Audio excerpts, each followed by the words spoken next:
Good morning, everyone, and welcome to Saturday Morning Comic Review. I'm your host, Dylan Wallace. Today, we have a great issue for you guys. I'm recording this on a Thursday. This course is going to go live on Saturday morning, so just keep that in mind in case any crazy news comes up. But we have 10 books to review as per usual. We'll also go through the polls of this week, the polls for next week, and then finally decided I need to take my own advice and start looking into potentially paring down some of the books that I'm reading. It's just a lot of polls, so we'll talk about that a little bit as well.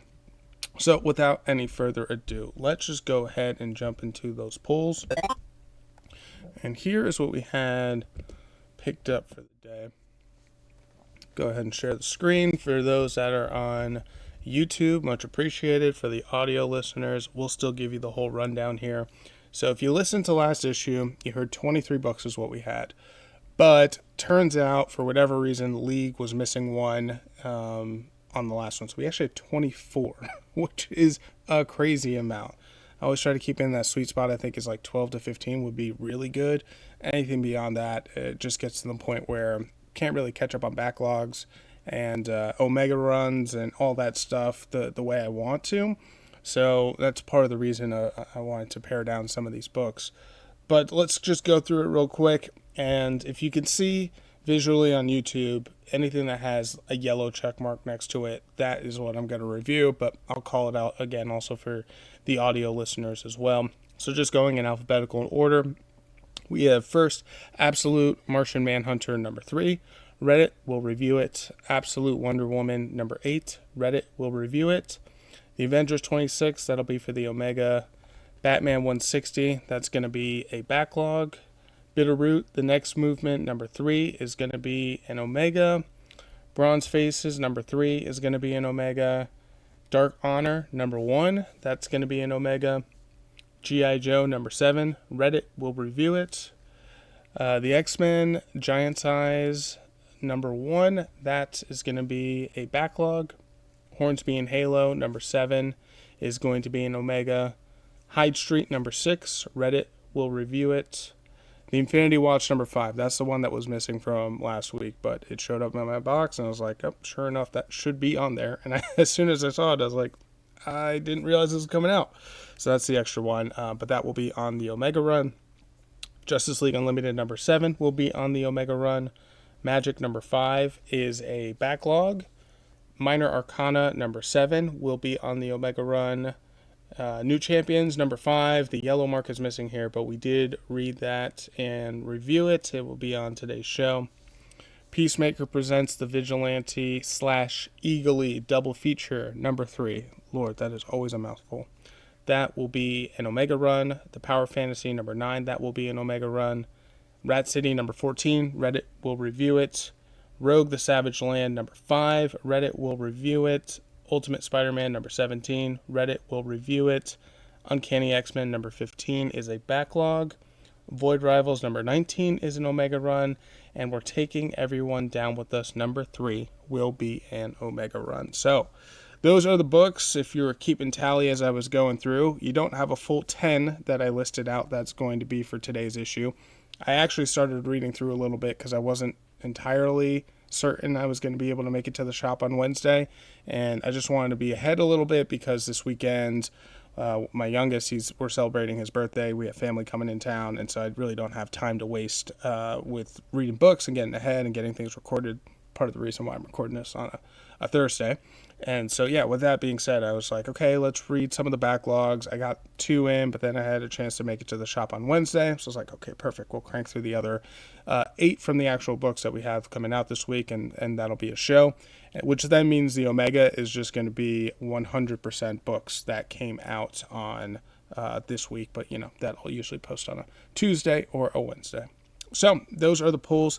Let's go ahead and now jump into the reviews themselves.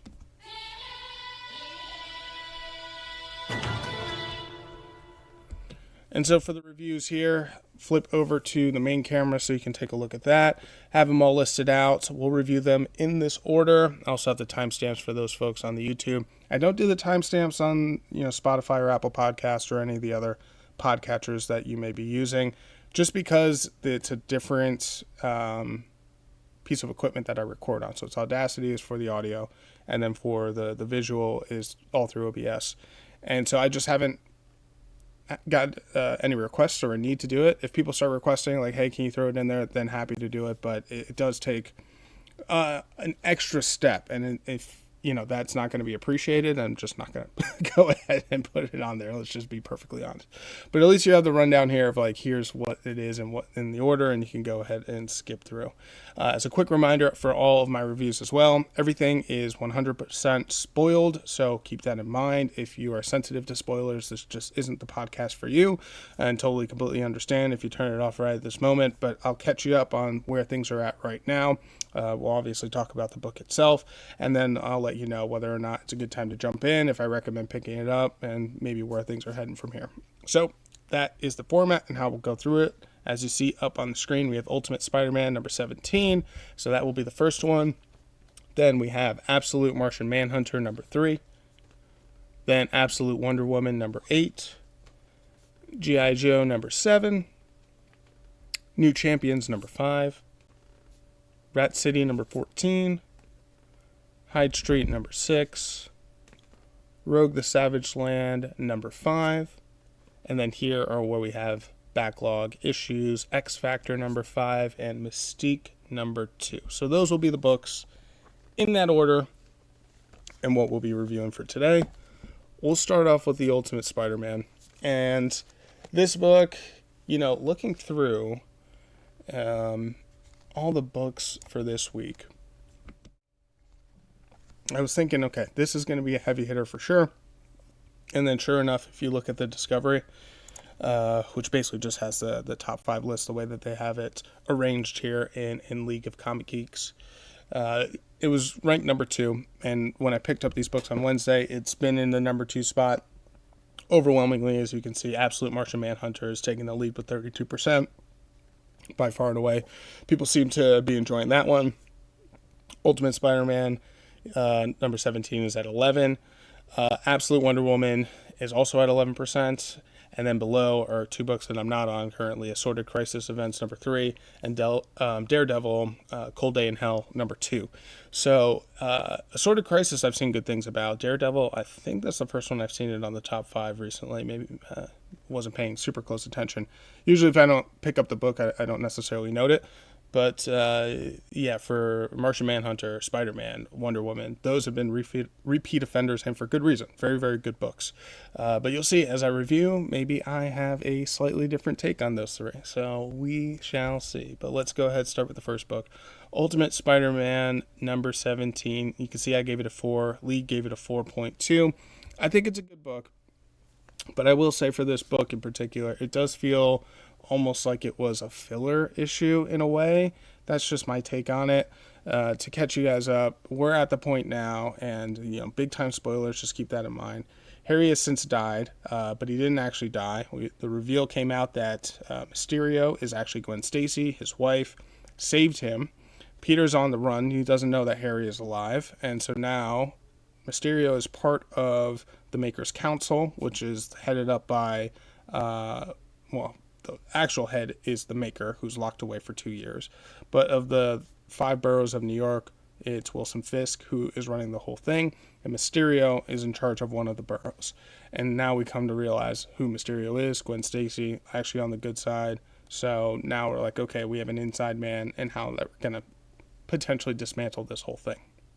So that was all revealed in like the last issue and the issue before, certainly the last issue.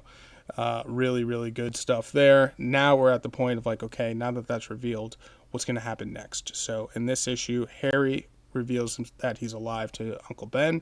It's like, hey, Peter is out there. I know he's on the run. Do you have a connection to him? Ben says yes.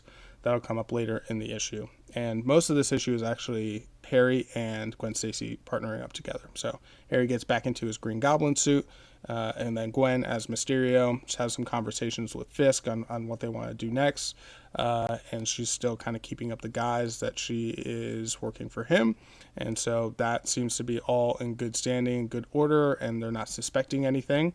So Harry teams up with Gwen, and they go and they attack a bomb manufacturing facility, which is disguised as like a residential apartment, and the tenants that were in there that weren't able to escape, they're basically forced to work there.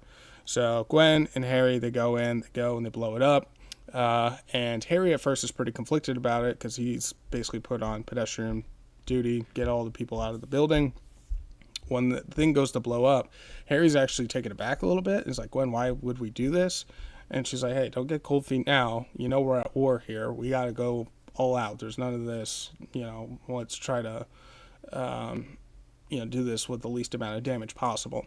So it's funny because Harry basically had that similar approach with Peter, and now suddenly Gwen wants to do that, and now he's like on the back foot a little bit and wants to be more of the hero, the least amount of collateral damage as possible. But in the end, he like kind of agrees. So that all takes place, and at the very end of the issue, Harry connects with Ben, and then they call to Peter. He lets him know, hey, I'm alive, and I need you to come back to New York. So that's the story. That's the book in a nutshell. You can kind of see why I said it's a bit of a filler issue. I guess, yeah, you need Gwen and Harry to do a little something, but at the end of the day, this is called Ultimate Spider-Man, right? So we need Spider-Man, and he wasn't really in the issue. He's still on the run with his family. So he'll be coming back, I imagine, in the next issue, and then the story will actually start to pick up from there as Peter gets thrown into the mix, and probably their approach on how they want to go about taking this whole thing down.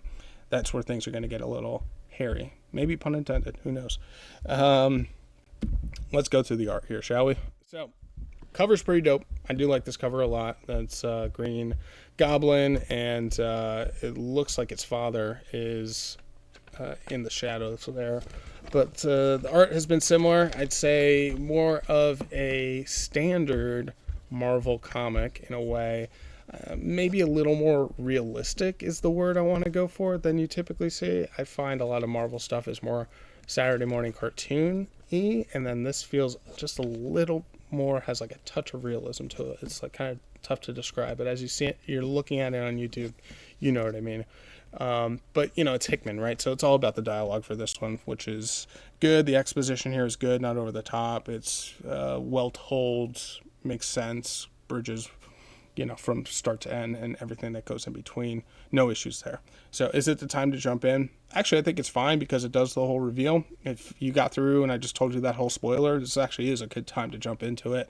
At 17, you may, of course, want to get all the trades and get caught up on it. I totally understand, but I don't think you'd be totally lost here, especially in the beginning where it has, the previously on.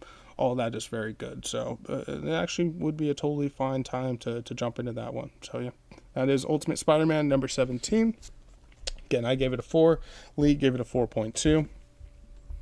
Next up here, as you can see, we have Absolute Martian Manhunter number 3. I gave this one a 4 and Lee gave it a 4.6. So I've noticed this, and it's been the same way, certainly on the first issue, and then again on issue 3. Issue 2, I was pretty in line with League, but League just seems to be over the moon on this one, and I am just, it's good. It's very good. I don't think it's like the best thing happening in comics right now. I think it's up there. I'd say top 10. Certainly on the art side of things, it's probably top 5, top 3. But for me, it's not taking me to like that next level, it's just... and it's mostly on the story side. It's very abstract in the way that it tells the story. It's linear, but we have John, who's like just discovering his powers here, and he has the Martian talking to him, and it's a combination of he's hearing other people, because that's basically his superpower, right? He's a mind reader, so he's reading other people and bringing that information in, and then the way that it's displaying that in the artwork is like in the form of these like very rainbow colory clouds, and it's very Picasso style art. And so you have that, the mix with the Martian just talking to him in almost like this robotic sense, and then also with the actual story that's happening in reality as well. You mix that all together and it does become a bit confusing, but it is a very visual comic, right? So that's really the point and the purpose of this one. So I understand that that's what they're going for. I just wish that the writing would also help tell that story in a little more concise way, would be my hope and request. And it's not quite doing that for me. So that's why it's a 4, and why I think I'm off a little bit from League versus where they've been at previously. And so with that, John at this point, he's just trying to figure out what is all happening to him. There's a whole bunch of tragedies that are going on throughout the city, and this is like kind of the tragedy that's happening now. 24 different perps, 24 different victims, randomly, all at the exact same time. 24 people are just lit on fire. Crazy, super dark. None of these people have any priors. There's no connection between any of these people, and it seems like the most random thing that's ever happened, but obviously very coincidental that it all happened at the same time. And so the Martian within John, it leads to us to believe that it's the White Martian. So I'm not very familiar with Martian Manhunter and his history. It mostly seems like he's mostly involved on the Justice League. So if this is a character that he's fought in the past and it's like a constant repeat, net new to me. So I don't know anything about this and where it's all headed. And it doesn't help that it's the Absolute Universe, because that is also like kind of a separate reality, and so a lot of these origin stories and things along these lines are very different. So this could be like a totally net new thing, I don't even know it, or there's a lot of background that I could be missing as I'm talking through this. So cut me some slack on that. But that is who we think is causing this mayhem. And then sure enough, John, he goes back home. He's becoming more and more distant with his wife. He can't really explain what's going on, so he's just very quiet and reserved about everything that's happening. Then he gets a phone call. There's a fire that is set off at what's it called? They call it a hotel, but it's not a hotel. Shelter. That's what it is. And so he goes in response to the fire at the shelter, and from there, that's where he meets the White Martian. So meets her in the form of like a human body, and the Martian, as he's going in, he's like taking out a whole bunch of these other people that are being mind controlled. So it seems like doing some sort of effort there, but the shelter's still on fire and everything is still burning around them. And in the end, it seems like there's no true way of stopping the White Martian. So at this point, there's just more to come. We'll just have to see what all happens next. So yeah, that is the story, and catching you up thus far. Realize I never flipped over to the main cam, but that's totally fine. You can see I have cover A as well. Let's flip over to the art itself. And then taking a look here, it's like the art is incredible. I mean, there's no two ways about it. If you specifically come to this medium for art, this is what you want to see. So like, just look at this. It's like, how do you even begin to like draw and color that in between these two right here? So this is when he's going back to his house and he's back with his family, and it's like, how do you go and even about explaining this to your wife of what's happening? Let's go further into the issue here. This is where the Martian is actually going in and like attacking and cutting off certain things that are happening in the shelter. So it's yeah, very visually pleasing for sure, but just a little bit confusing for me on what's actually happening as far as the storyline. So here's where he confronts the White Martian as well, and then there's basically like more to come, more to be revealed. So that is Absolute Martian Manhunter number 3. I gave it a 4. Lee gave it a 4.6. I would recommend the book, and I would recommend jumping in at number 1. I think that's the best way at this point, because it's just confusing if you don't, and it's worth it for the art alone. Next up here we have Absolute Wonder Woman number 8. This is a great place to jump into this one, so I'll just start off by saying that. Let's go over to the screen here. I gave it a 4. Lee gave it a 4.2. It's a great issue. We pick up after everything that's happened. So this is the third arc, the storyline that's happened within Absolute Wonder Woman's universe. So at first it was her fight with the Tetracide, and we're just getting used to this character and her abilities and the differences between her and kind of our traditional Diana Wonder Woman. So that's all established. The last, I think it was just a 2-parter, maybe it was a 3. We have Diana. She was in hell and basically explaining how she's able to get back there moving forward, because that's where she lives now, is in the underworld, and she was raised by the witch Circe, and so she basically has a lot of witchcraft abilities now, beyond just kind of her standard Wonder Woman abilities as well. So this issue again is a brand new arc that's taking place. We're back in Gateway City, and here is where the Tetracide attacked before, and so now Wonder Woman is trying to make a home out of it, and see what else basically needs to be taken care of. So she does that, gets like a plot of land, and she's with her friends, and then she starts hearing a noise. And she goes and addresses the noise, and it's this whole bunch of different drones and robots. So she goes and addresses that. Meanwhile, we are brought to this scene in this, kind of top secret lab where we have this, I don't know, it seems like it could be some sort of evil organization. I think a good way to compare it is like S.H.I.E.L.D., or obviously S.H.I.E.L.D. tends to be good, but sometimes it's evil. Or Orcus, right, is probably another good one to describe it as on the X-Men side of things. And they're forcing this being to be creating weapons for them. So it's called Dr. Poison is who it is. And Dr. Poison's complaining and needing like a whole bunch of different tools in order to create what it is that they're trying to create, basically the next super weapon. And so as that conversation is happening, the director of this organization is like, hey, we captured the sound from the tetracide and we can use this and weaponize it. Like, go ahead and do that. So then we flip over to, Diana, Wonder Woman, going after all these robots. It's using that sound to attack civilians. So Diana basically decides to, okay, how can I gather them all up together? Does some sort of witchcraft thing that attracts them all as a bigger threat. They all go after her. She's basically able to break apart and destroy them, but it's like not necessarily working as effectively as she wants.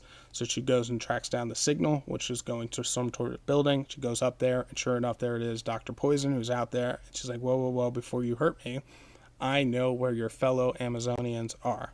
And that's the cliffhanger that we're left off on. So I guess basically now we're at the point where we're going to go and try to track those down. So, her fellow sisters at this point. So yeah, the book, again, I gave it a 4, Lee gave it a 4.2.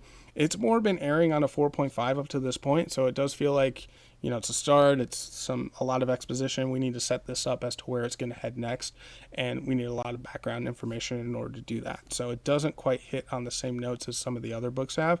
Although I'm still interested to see where it all goes and how things start to happen here. I think the cool thing about this book previously was a lot of shock factor of like her having to sacrifice her own arm in order to like create some sort of spell that she had to do, right? She's very warlocky in that way. And I hope those themes kind of continue, but you just didn't get much of that here. It's just more of setting up what the next plot is going to be, and then maybe we get some of that over-the-top shock value in the next couple of issues. So like I said, it is the time to jump in on this one. We'll go ahead and take a look at the art real quick, because you have, look, this previously on that I'm showing right here, it's a full page, and that catches you up on everything. It doesn't even mention the stuff in the underworld for that two-parter. It only really talks about the tetracide stuff. But you get the background on who she is and what she's all about and what she is in this absolute universe. The art on this, I do love like these different triangles and the way that they have all those meshed in together. Like the way that they do the paneling is excellent. And then like look at this one, right? So a full spread of just like multiple panels, like kind of like spreading out in a circular formation. Pretty awesome. All that to create her new home here at the Gateway City. So this is the Heron is where her place is, and then she goes and attacks these different robots, and then here at the end is where she runs into Dr. Poison, who reveals that, hey, I know where the other Amazonians are. So that's Absolute Wonder Woman number 8. I do recommend. This is the time to jump in.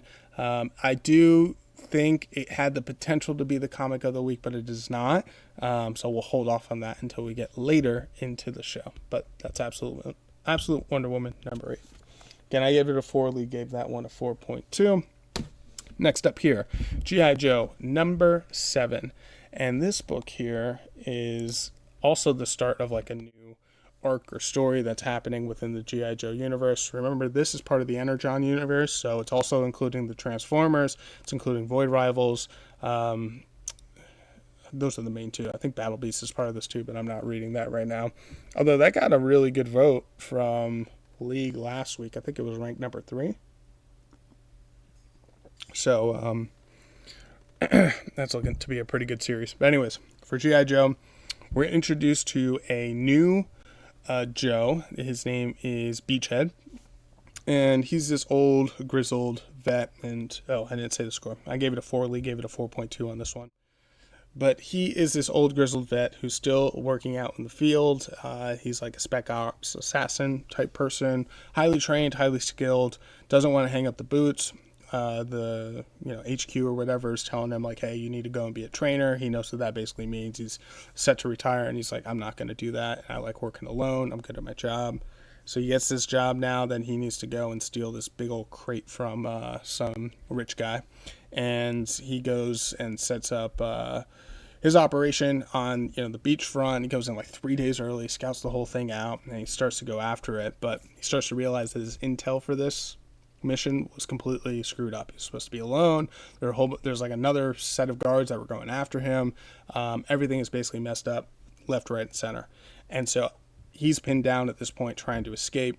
And as he's pinned down, it's not the Joes that we know. It's like two different people come in and they rescue him basically. So it's a plane, helicopter looking thing. Drop down a cable. They're able to hook it up to the thing, and he goes flying off.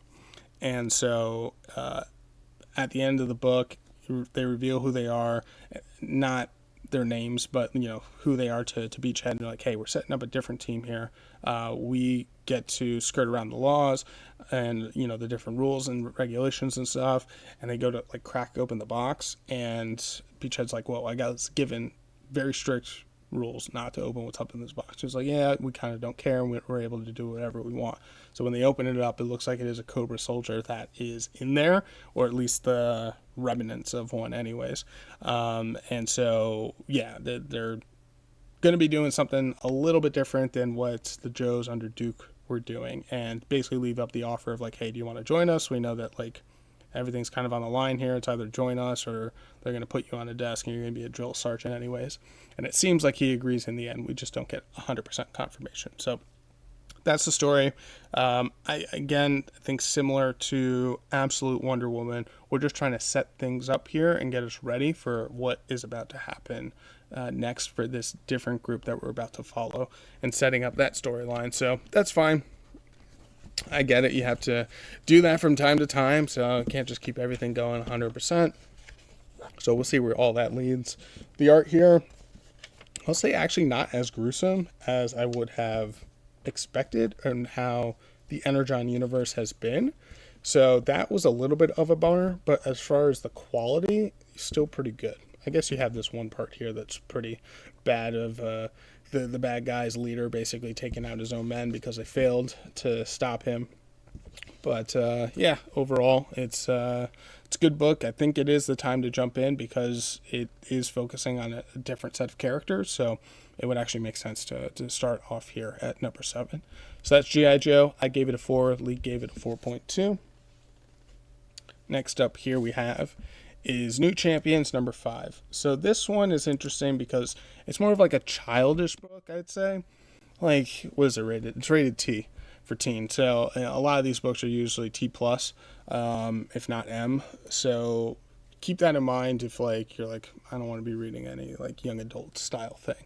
So this is following a bunch of teenagers. They started a new group called the New Champions, as you can imagine. And we've gone through a couple of battles of them being formed together, them learning about each other, what their different powers, strengths, weaknesses are. They've done already 2 missions. So this is kind of the 3rd mission that is being set up here. And a lot of this is focused on magic in particular. So I gave this a 4. Lee gave it a 3.9.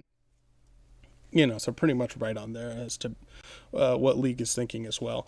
And this story, again, focuses on the magic users, and Cadet Marvel is like the big, almost like just like teenage jock of like, I'm just going to go in there and just punch stuff. And they're like, hey, sometimes that's not going to work on magic, right? So just keep that in mind. They're then summoned to help out one of their friends. I wrote down his name, but I can't remember it off the top of my head. But he's over in Puerto Rico, and they're trying to save him. He's fighting some sort of like demonic being. So for New Champions, Monty is his name. So they're going out to help Monty, and whatever's influencing Monty is actually it's something that's based on magic. So it's like, okay, perfect example. So they go in, they take out this being, but it turns out to just be a frog. But the witch who took him out was like, hey, I don't think that this was everything. Like, as I'm training under Scarlet Witch, I feel like I should be feeling like a greater power than what we were actually fighting. And sure enough, that wasn't the actual object of magic. It was like some sort of eye that is then starting to like mind control the other new champions. And like, oh boy, here we go, right? So it gets everyone, including the witch, who's basically like this main character from the cover. If you can see the screen here, audio listeners, apologize for that. But that's who the main character is kind of for this one. And she gets mind controlled as well. So now Cadet Marvel's like, oh crap. So it goes for him. And for whatever reason, he's just able to block it out of his mind. And sure enough, he just goes and punches the eye. And the eye does like snap back. He's like, see, told you. Sometimes you do just need to punch it. So that's that mission. It doesn't really leave any. Sorry, there is a cliffhanger at the end. Monty and another one of them, I can't remember, is they're gone. So when punch the eye, I guess it also took Monty and the other hero with them as well. So Liberty, that's who it is. So now they got to figure out where they're at and then try to go after them. So that's a big piece of the book. The other piece of the book, and this is like in the first 15 to 20% of it, is Hellrune, who was like one of the original members of the new champions. She found an aunt who can help her hone some of her magic skills. She has like kind of like a Norse background, and so they are learning. Or Hellrune is anyways learning about that magic skill set, and she's not as good and it's like still trying to learn, and she's like, hey auntie, can I basically try to reconnect with my friends, let them know that I'm okay and like things are fine? She's like, no, you need to focus. And kind of a little bit of foreshadowing of like, is she actually going to be evil in the end, even though we're on issue 5. I think it was issue 3 or 2 where it was like, oh, she was like captured and she looks evil. She can't actually be. And it turns out, oh no, she's just my long lost aunt and it was fine. But maybe she actually is evil the entire time. We're going to find out. So that you have that element as well. It's kind of brooding in the background. So we'll kind of see how that all goes. So yeah, fun little book. Is it the time to jump in? I'd say you probably want to start actually in issue 4, because that's where we kind of get more of the background on all of these different new heroes and what they're about. But I think 5 would actually be fine too. It's getting to the point of like, okay, where is it truly heading? Are we just doing like kind of monster of the week type stuff? Or are we going to get something that's like has a lot of consequence to it, right? So that's what I'm waiting for on this one. So we'll just have to wait and see. But that is New Champions number 1. Still enjoying reading this one. Let's go to the art real quick. This is like standard Marvel. Nothing too crazy, nothing too special, too flashy here. It actually reminds me a lot of Doom Academy in a lot of the way that it is presented, written, and even the type of story too. So if you're reading that at all, you're going to get a similar flavor in this book as well. So that's New Champions number 5. I gave it a 4. Lee gave it a 3.9. All right, then we get to it. We get to Rat City 14. So on this one, I gave this a 3.5. Lee hasn't even ranked it yet. And so this book, I think it was 13, was the one where it was like, it could have ended at 12 and it would have been pretty perfect. We had a big bad who were going after this big doctor who had the deviant, which is basically Spawn, installed into our main character, and then he died and the whole building like blew up, and it was like, okay, that would have been great. We could have ended it. Then 13 resets where we go back to basically issue 1, and now we have a new character in this whole arc that's introduced, and I'm like, I don't like this. It should have ended. So then we get to 14 and we have more of that, but it's not even really more of that. It's some backstory on some side characters. And then we get pulled into this ethereal realm where Peter, who's Spawn, learns about the other Spawns that are out there. And then our new bad guy is also pulled into this ethereal realm, and he's trying to figure out what's all going on as well. So that's the story on this one. With all of that being said, the advice that I talked about before, it was like from an old head who's been in the comic book game for quite a while, was like, hey, comic books, there are a lot of traps and elements, and here are the 5 things that you need to know, or the things that I wish I knew before getting into comics. And this one in particular resonated with me is, don't be afraid to drop a book if you're not enjoying it. So I think a lot of us in this space, we're completionists. We want to see this to the end. Maybe it gets really good in the end. You need all this stuff to build it up. You want to have the full thing in your collection. But they're built to be addictive. They're built to just kind of, you keep buying them, and you're going to get these short stories. They're not, you don't owe these folks anything, right? You can buy it, you not buy it, whatever. So it's just, you get in this mental mindset of like, I should just keep buying, and then it'll pick up. And then suddenly your pull list, you're pulling 24 books. Sound familiar? So I have decided to take my advice and look into paring it down. And this one I will be dropping as of, this week. This will be the last one on that. So with that, there are a couple on the list that I actually stopped as I was paring through. I'm like, I'm not really enjoying this. I'm not really enjoying that. So All New Venom, I was on that one. I thought it was going to end when you had the reveal that it was MJ as the new Venom. So I decided to drop that. And that was a couple issues ago. So sorry if it's spoilers and you're like, well, you didn't show that here. It's not good. So there's a reason I'm dropping it, right? So there's that. And then there are a couple others as well that I was like, you know what, just don't need to be adding onto the backlog on stuff that's not the greatest in the world. So just decided that it's time to let this one go. But before we do, let's just show off the art in this one real quick, because I do think that Spawns have some pretty good art. Oh, and the other reason is I'm on another Spawn. I'm on Medieval Spawn that just started. So I finished up issue 2. And I was like, okay, if this ended in the right spot, then I think we're good. And we can just go ahead and pick up. This is a pretty cool full spread, though. I got to give him that. So this is where he finds out that there are other Spawns. Like, that's pretty dope. But it's not enough for me, personally. It's just not. I'm also a big story person. And these end up being like $3. So it's like $1 less. But with that, the story is also not nearly as in-depth as you get for even a $4 book. So that's part of the reason as well. Oh, this one's actually $4. A lot of them are actually $2.99, but this one's actually $4. So never mind. Forget what I said on this particular issue. But a lot of them have been that $2.99. I actually wonder if tariffs have bumped this one up. I really don't know. I wouldn't be surprised, to be honest. So yeah, anyways, I'm closing it out, and I have a new bumper installed. So for anything that I've decided to end, we'll start playing this. Yeah, no thanks. Yeah, no thanks. It was fun while it lasted, but it's just not my cup of tea. Not for me, and not worth to just keep slamming into it. There are others I'd like to actually maybe check out. So Captain America Zdarsky's #1, that actually looks pretty good. Zdarsky's pretty good. So I was like, maybe I want to do that. And then there's the new Fantastic Four starting up. This previous Fantastic Four run was like phenomenal, people were saying. So I was like, okay, should I check this out? I haven't read anything Fantastic Four, and it's like a new ongoing that's going to be coming out. Thor's going to be ending soon. Incredible Hulk I've been reading forever. I don't know when that's ending. That might be on the chopping block. Batman, that's been going. So you saw I have 160. But I think when Hush wraps up, I may be stopping that one as well. Just bouncing around to different stuff that actually seems a little bit maybe more interesting. Don't necessarily need to see this stuff in the end. I'm not paid to do this, right? It's just a hobby. So got to be enjoying it. So yeah. Thank you, Rat City, for the memories and the fun times. But we will be wrapping it up there. On to the next one here.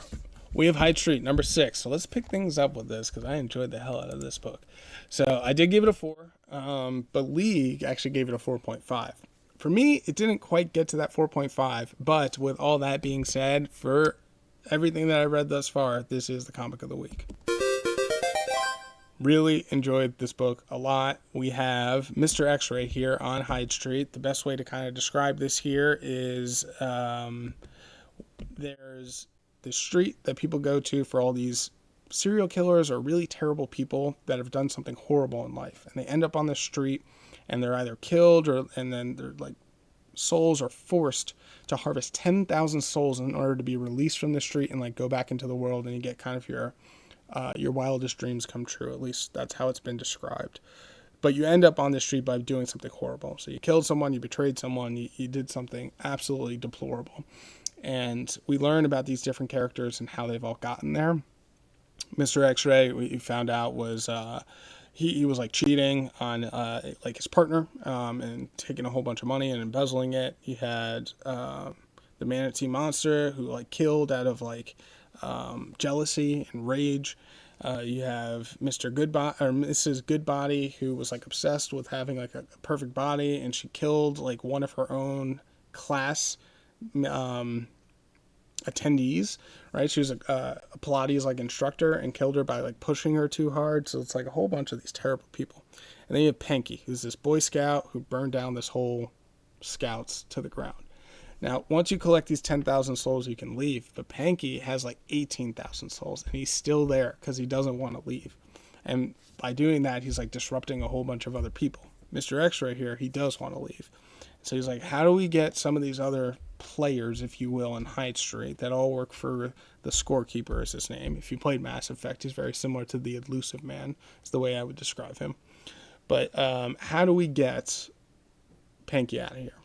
And so he thought about it from last issue. He talked to Mrs. Goodbody, but she's quite literally 2 kills away from being out of there. So she's not going to help him. So he's thinking about it. And then in this issue, a whole tour bus ends up on a street.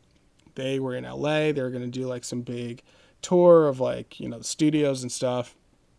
And they find out that they ended up there, but the driver's not there. But they ended up there because these people on this tour bus are like just classic American tourists, like just super entitled and are like pushing this driver of like, we need to get there. We're going to miss our VIP spots. We have to get there now. Like there's traffic.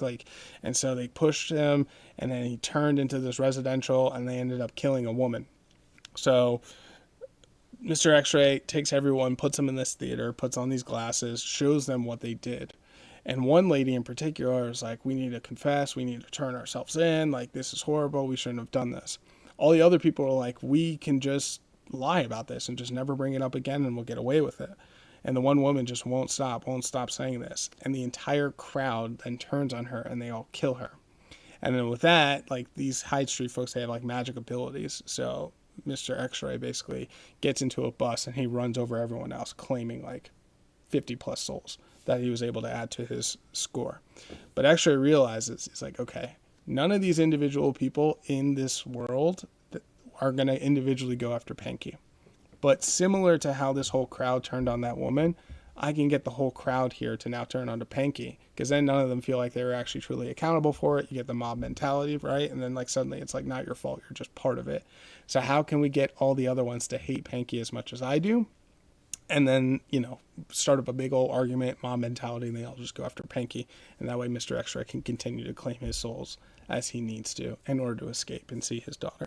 So that's the story. Pretty dark, pretty twisted, pretty effed up, but that's been Hyde Street for you. And I'm loving it. So it's kind of a thriller, kind of a mystery, and very gory and violent and over the top, but it's been excellent. This is part of the Ghost Machine series, and I've been reading pretty much all of those except for, I think literally one, except for Geiger. But Hyde Street's been one of the better ones. So let's go ahead and jump into the art. Looking at it here, see, even like right from the jump, like just gruesome and gory. This is Panky arguing with Mrs. Goodbody about her only having a couple left. And so here is where Mr. X-Ray kind of goes over some of the people that are in or on Hyde Street as participants in playing here. So the Monster Man matinee, we already knew about. This doctor we haven't met. Mrs. Goodbody we know about. This guy we've never met before. This woman we've never met before. And then, of course, we know about the Scorekeeper. So it's a bunch of folks that we don't know yet. That'll, I guess, will be introduced a little bit later. But this is when the tour bus arrives. This is when they're all learning about what they did. And then, like, the murder that takes place, him running them over with the bus. It's crazy, crazy stuff. And basically comes to the realization, like, hey, we can get this similar mob mentality by getting everyone to gang up onto Panky. So, Hyde Street number 6. I gave it a 4. Lee gave it a 4.5. Very, very good. I would say, actually, this is a good spot to jump into. I think it's fine because it does give a recap of who the matinee monster is, who Mrs. Goodbody is. So I think it actually would be fine. You're just missing some of the mystery that was leading up into it, which it does a good job of catching you up. So I think actually 6 would be a good place to jump into. And I'm loving this one. I gave a comic of the week, right? Over Absolute Wonder Woman, Martian Manhunter, Spider-Man as well. It's very, very good. Highly recommend. So that is Hyde Street. So with the highs to the lows, we have Rogue the Savage Land. Woof. This comic right here. Especially this issue, but really the whole series. This closes it out. Look at that. I gave it a 3. Lee gave it a 3.1. When I first put in the number here, Lee was at a 2.9. So it's come up a little bit. But man, oh man, this book is just terrible. It is not good at all, and it does get the music. I don't know what they were thinking here. Like, who reviewed it? Did the editors take a look at this one? Especially this issue. Rogue is working with Magneto. They're in the Savage Land. You got Kazar, you have Shauna, and they're going after some sort of witch that's trying to take over the Savage Land. Fine. Magneto doesn't have his powers. He mentions multiple times he doesn't have his powers.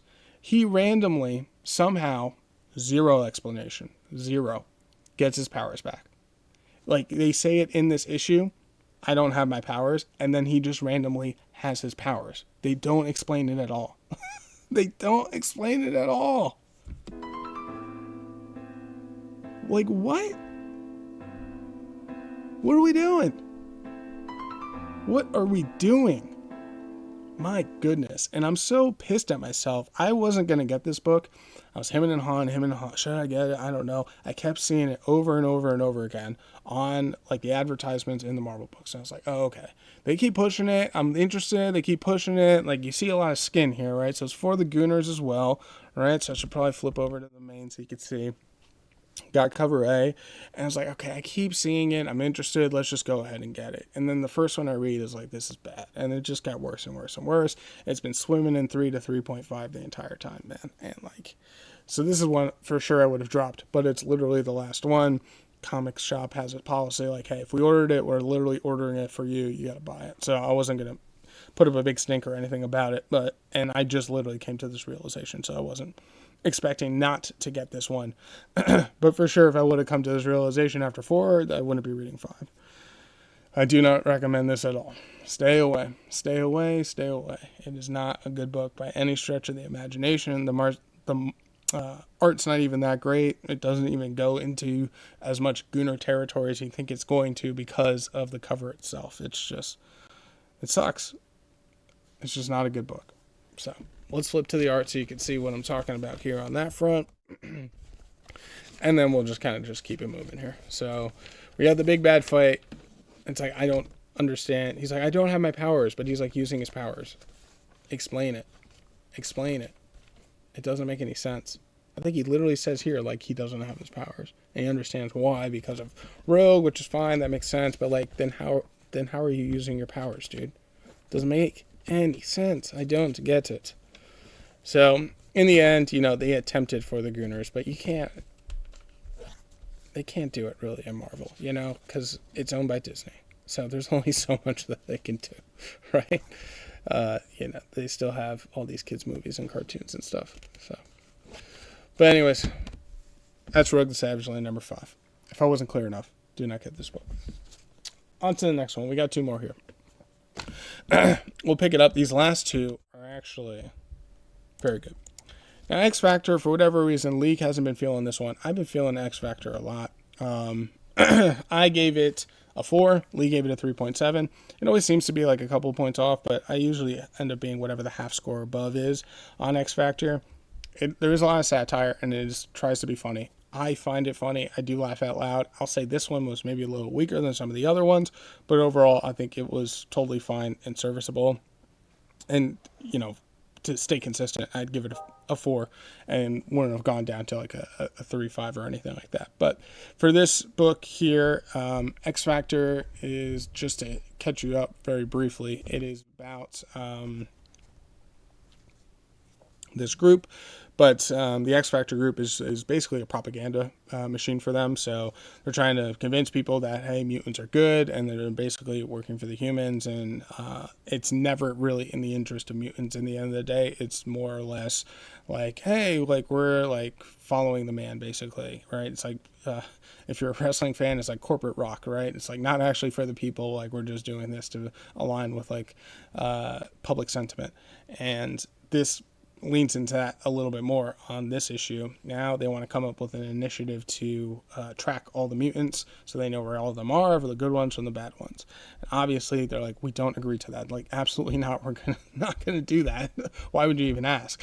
We're like, well, we think it's important. I think it would be really goodwill if like you guys are mutants as well, and you show that you would support this. So like, no, we're not doing that. But as they're in this base and that all happens, the whole base goes into lockdown. So as it goes into lockdown, there's this group called X-Term that's going after them. So X-Term is a group of terrorists, basically. So they're the bad guy mutants, and they have everyone locked into this corner. And so when everyone's in this corner, it looks like X-Term is about to have them all captured and then go ahead and take over and do whatever it is that they're going to do. But the director of the organization is like, we must have a leak in X Factor. How the heck did you guys find out where this base was? And they're like, oh, you put smart refrigerators all over the place. These refrigerators are so easily hackable, and they have email addresses. So we basically just sent in an email, and someone just responded to where you were to send a delivery to fill up the fridge, which is like hilarious. And it's like so over the top, but I was like, I could imagine something stupid like that happening, especially in today's like crazy world that we're living in. So that's how they were able to find the coordinates. But one of the X Factor team members was like, well, I just leaked something as well too of our location. And everyone's like, what? And they sent out an email to Polaris. And so Polaris has been featured in the first couple of issues of like, hey, we want her part of X Factor, but she's part of this mutant underground, which is similar to X-Term, but not really. They just don't want to be part of X Factor. They just want to do good on their own, but they're being labeled as a terrorist group, even though they're really not. And Polaris, she gets the response. She comes in, she helps. She basically breaks up the containment that the X-Term has, which then allows the X Factor to get back in the fight, and then they beat everyone. So she is dating Havoc, who's like the leader of this, front and center, and looks like they're back together and potentially getting things back on track, which is good. So that is the story of this one. Flipping to the art here. Art is good. I'd say, again, very typical Marvel. Nothing too crazy or over the top. But you do get a couple of good, splashes and stuff. So this is where X-Term comes in. You have literally that smart fridge right there, which is hilarious. With them being pinned down as well. And then the fight that goes on. And then let's just show off when Polaris gets into the fight here too, which is good. So yeah, I enjoyed this one. I'm liking X Factor a lot. I find it funny. I understand humor is like, you either find it funny or you don't, right? It can be a very challenging thing to be well-liked kind of across the board. So keep that in mind, but I do recommend it. Now, this is a backlog, just like the next one's going to be, so there's already more current X Factor stuff. I would say, actually, the next one would probably be the time to jump in, number 6, just based on where this all ended. That would be my guess. So kind of keep that in mind if you're looking to pick this one up. So that is X Factor, which is a nice little compliment on all the other crazy X-Men stuff we got going. There's so much out there. So much X-Men stuff. Regular X-Men, X Factor, Uncanny, and then a whole bunch of these heroes have their own. So Mystique has her own Storm. Magic has one. Psylocke, which I'm not on. Of course, Wolverine has stuff going on. Of course, Deadpool has stuff going on. Uncanny, if I didn't mention that already, Exceptional. There's just X-Men all over the freaking place. But we get to number 2 here for Mystique, and this is the last and final book that we'll be reviewing for today. Just look at the cover on this. Insane. The best cover that I've seen. One of my literal favorites of all time that I've picked up. Like, I love this cover. If I was ever to, like, okay, let's have a pantheon of, like, the top 10 covers that I've ever had, this for sure is on it. For sure. Look at this. You have Avalanche coming down in the form of, like, a literal avalanche chasing down Mystique, and she's got 2 pistols out going down on skis. It's just so dope. I love it. Absolutely love it. So, I gave this one a 4.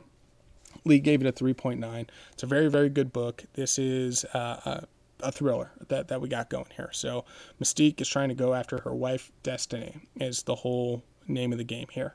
So she is trying to get information wherever she can and try to track down Destiny.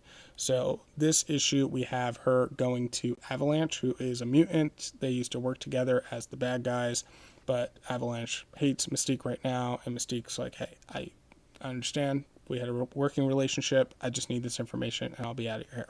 So Avalanche says no at first, so they get into a fight. Mystique gets the upper hand. She does reveal the information. She basically needs to know who on the inside of S.H.I.E.L.D. is going after Destiny, because I can go after them, and then I can find Destiny, is the whole thing.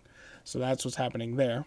The other side of the story, we have Nick Fury. Nick Fury is going after Mystique. So for whatever reason, she's under everyone's radar, and nobody's viewing her as this because she's not truly an Omega level threat, but she kind of is, right? It's Mystique. She can be anyone, and she's well trained and constantly dangerous. So I don't know why people aren't making it a bigger priority, but Nick Fury seems to be the only one to think that it is a bigger priority. And so he's telling Maria Hill, who's the head of S.H.I.E.L.D., it's actually not Nick Fury. He's just kind of like the understudy, if you will, or just an agent. And he's like, I have an informant that can basically help in order to track down Mystique. And so Maria Hill's like, I need to know who it is now.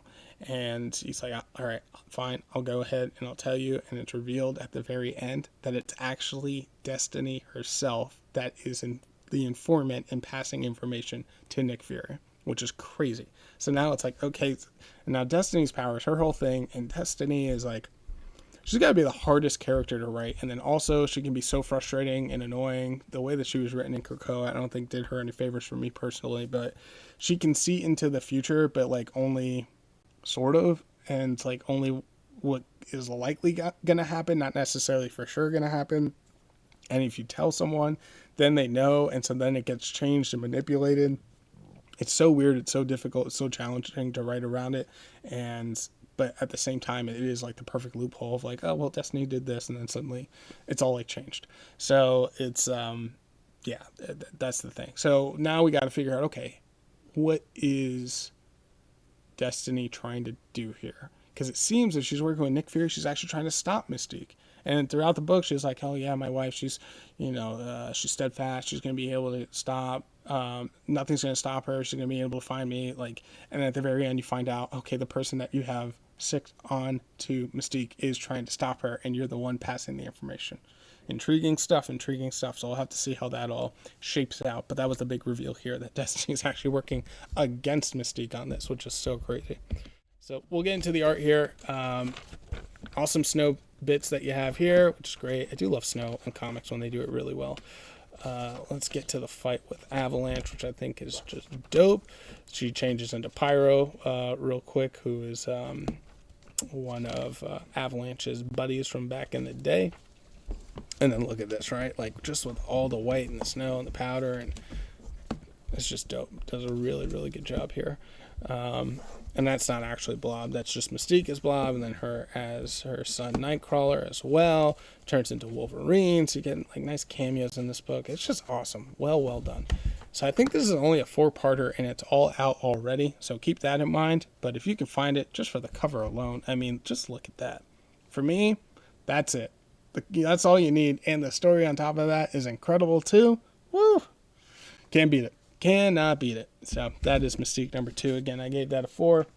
Lee gave it a 3.9. So those are our books. Let's just go through them and recap them real quick so you have them top to bottom, start to finish. We had Ultimate Spider-Man number 17, Absolute Martian Manhunter number 3, Absolute Wonder Woman number 8, G.I. Joe number 7, New Champions number 5, Rat City number 14, Hyde Street number 6, Rogue the Savage Land number 5, again, stay away from that, X Factor number 5, and then Mystique number 2. So, with that being said, as I try to organize the books, put them all back together, let's go ahead and jump into our polls for next week. We are locked and loaded for these polls. Go to the share screen. Much more doable. $12. I love it. That is perfect. That's what we want to see pretty much every time moving forward. So let's just go through it real quick. Absolute Green Lantern number 3, Absolute Superman number 8. I'm looking forward to that Superman a lot. Doctor Strange of Asgard number 4. That's a really fun one. Ghost Rider and Galactus number 1. These are kind of the weird, or versus Galactus, I should say. The one-offs where you have characters that don't usually interact with each other. They are. Second to last on this one, the last one is going to be Spider-Man the Sinister 16. That's what it's going to be. So we'll see how that is. Then we have Immortal Thor 24. This, I think, is going to be the last big final battle. So I have a feeling this one actually may win Comic of the Week. And then 25 is where it all closes out. So coming right up on the end on that one. The Moon is Following Us, number 10. I believe that is the last of that issue as well. Resurrection Man, Quantum Karma, number 3 is a Black Label Rom V book. Looking forward to that. Star Wars The High Republic, Fear of the Jedi, number 5. Storm, number 9, which will be a backlog. Ultimate Spider-Man Incursion. I'm super interested in this one when they first started showing ads. I can't believe that one's final here, so we'll see what that's all about. I am looking forward to that one a lot. And then Ultimate Wolverine, number 6, which is one Comics of the Week for me before, so I'm expecting big things on that. And then X-Men number 17 is going to be a backlog. So what I just have 2 backlogs out of the 12 books. So, assuming I can pick everything up on Wednesday, we'll read all of those. And then the Omega will then just truly be backlog stuff, which would be nice. That would be cool. So, and it's good to have this lighter week after having this heavier week as well. So that way we're still kind of chugging away through those backlog items as well. Alrighty. I think that is it. I think that's an episode. Just make sure we got everything covered here. I don't think I'm missing anything else other than the standard closing out. Oh, that's what I was thinking of. So previews. Previews literally just went live today. So I looked. There is one that I'm getting. I know I talked about it, but I am a hypocrite, okay? I'll just put it out there. There is one. It is a Black Label. It's like a Kryptonian thing with Superman. It's like a 5-parter. And I did tell myself I'm getting all the Black Labels no matter what. So I am getting that one. But other than that, I'm just going to go through and for next issue or the issue after, I'm thinking next issue though, on Saturday, I will then say, hey, here are the ones that I would be picking up if I weren't, all filled to the gills on what I already currently have. And then the Kryptonian one, we'll be picking that one up. But we'll have that for next week. So, yeah, with that, we'll close it out. We'll call it an issue, an episode, whatever you'd like to say. Appreciate you guys tuning in. Thank you so much for all the support. It's crazy to see this thing actually grow. We're in double digits, very consistently now. Before, it was just those first couple. I think a whole bunch of people were just very nice of hey, friends and family, Dylan's doing something, let's check it out. But now it's true repeat listenership, right? Which is awesome. So thank you so much for coming along for the journey. If you have any tips, tricks, things you'd like to see, things that are annoying, things that I would need to refine, things you have questions on, whatever the case may be, feel free to email me, saturdaymorningcbreview@gmail.com. Post a lot of stuff on Instagram and TikTok, so Instagram is going to be Saturday Morning Comic Review. TikTok is going to be Helpful Bailiff. All this stuff is going to be on the description. Spotify, Apple Podcasts, YouTube. That's, of course, where you can find me. On Threads and BlueSky, but I don't really tweet or post or anything like that much on the comic book side of things.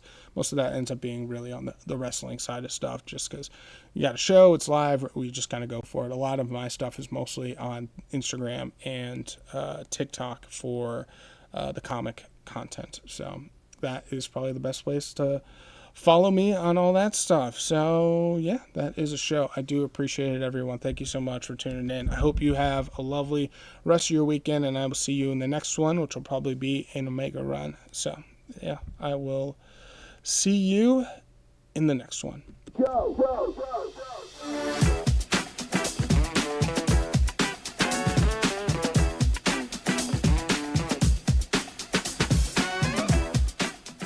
This has been a DMW production. Thanks for stopping by.